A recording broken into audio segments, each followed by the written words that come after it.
నాకే ఇలా అనిపిస్తుందా? మీకు కూడా అనిపిస్తుందా? ఏంటి అంటారా? ఎందుకు మనం ఉన్న దాంట్లో హ్యాపీగా ఉండలేకపోతాం? అండ్ ఎప్పుడు ఏదో దానికోసం ఆరాటపడుతూ ఉంటామని. అలా సరదాగా బయటికెళ్దామని ఎళ్తే గాలి గట్టిగా వచ్చేసింది. రిటర్న్ వద్దాం అనుకున్నాం ఇంటికి. మళ్ళీ దాన్నే కంటిన్యూ చేసినాం. ఈ వెహికల్ చూస్తే నాకు కొత్తగా అనిపించింది. అండ్ మీరు చూడొచ్చు గాలి ఎంత దారుణంగా వస్తుందనేది. నాకనిపిస్తుంది నేను వార్తలు చెప్తున్నా అని. ఇక్కడ కనిపిస్తున్న వాళ్ళు తల్లి కొడుకు. నేను ఒక విషయం చెప్పాలనుకుంటున్నా ఈ సిచ్యువేషన్ బట్టి. ఇప్పుడున్న రోజుల్లో అయితే ప్రేమను వేరే వాళ్ళ దగ్గర నుంచి ప్యూర్ గా ఆశించడం మన తప్పే. ఎందుకక్క ఇట్లా అంటున్నావు అని అంటే రోజు రోజుకి సోషల్ మీడియాలో దారుణాలు చూడలేక చేస్తున్నారా అయ్యా. అలా ఇంటికి వెళ్తుంటే దారిలో వర్షం తప్ప మిగతావన్నీ వచ్చేసినాయి. కొంచెం సేపటికి వర్షం కూడా వచ్చిందనుకోండి, ఎండ్ వరకు చూస్తే మీకు అది అర్థమైపోతుంది. అండ్ ఉరుములు మెరుపులు అవన్నీ తట్టుకొని దాటేసి మేమైతే చెప్పుల షాప్కి వెళ్ళినాం.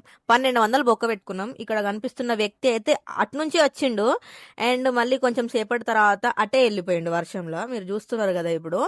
అసలు ఎందుకు వచ్చిండు, ఎందుకు వెళ్తున్నాడు, వెయిట్ చేయొచ్చు కదా మరి అని చెప్పేసి నేను మా హస్బెండ్ అడిగితే మా హస్బెండ్ ఏమన్నాడంటే తన లోపల మందు ఉంది, అదంతా తన నడిపిస్తుంది అని చెప్పేసి.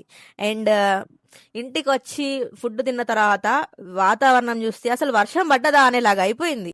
Bye bye.